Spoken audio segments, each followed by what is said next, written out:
शारदीय नवरात्र के बाद 10वें दिन दशहरे का त्योहार देश भर में धूमधाम के साथ मनाया जाता है। ये त्योहार कल यानी 24 अक्टूबर को मनाया जाने वाला है।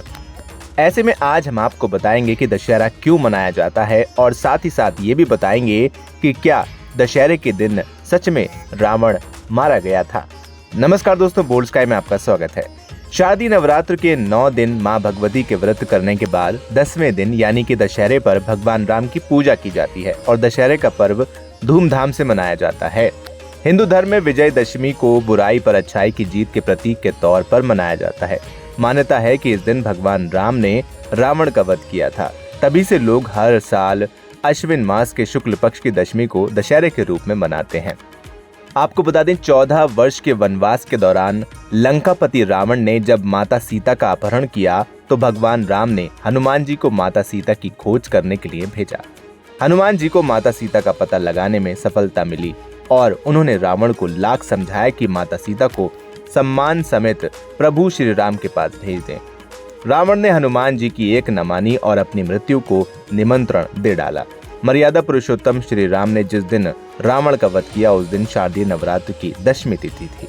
राम ने 9 दिन तक मां दुर्गा की उपासना की और फिर 10वें दिन रावण पर विजय प्राप्त की। इसलिए इस त्योहार को विजयदशमी के रूप में मनाया जाता है। रावण के बुरे कर्मों पर श्री राम जी की अच्छाइयों की जीत हुई, इसलिए इसे बुराई पर अच्छाई की जीत के त्योहार के रूप में भी मनाते हैं। ऐसे में लोगों के मन में ये भी सवाल आता है कि क्या इसी दिन रावण मारा गया था या नहीं। तो आइए जानते हैं। ये उस समय की बात है जब भगवान शिव से वरदान और शक्तिशाली खड्ग पाने के बाद अहंकारी रावण और भी ज्यादा अहंकार से भर गया था।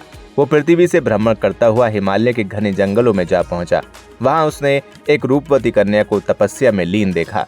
कन्या के रूप रंग के आगे रावण का राक्षसी रूप जाग उठा और उसने उस कन्या की तपस्या भंग करते हुए उसका परिचय जानने चाहा। काम वासना से भरे रावण के अचंभित करने वाले प्रश्नों को सुनकर उस कन्या ने अपना परिचय देते हुए रावण से कहा कि हे राक्षस राज, मेरा नाम वेदवती है। मैं परम तेजस्वी महर्षि कुशध्वज की पुत्री हूँ। मेरे वयस्क होने पर देवता, गंधर्व, यक्ष, राक्षस, नाग सभी मुझसे विवाह करना चाहते हैं, लेकिन मेरे पिता की इच्छा थी कि समस्त देवताओं के स्वामी श्री विष्णु ही मेरे पति बने। मेरे पिता की उस इच्छा से क्रुद्ध होकर शंभु नामक दैत्य ने सोते समय मेरे पिता की हत्या कर दी और मेरी माता ने भी पिता के वियोग में उनकी जलती चिता में कूदकर अपनी जान दे दी। इसी वजह से यहाँ मैं अपने पति की इच्छा को पूरा करने के लिए इस तपस्या को कर रही हूँ।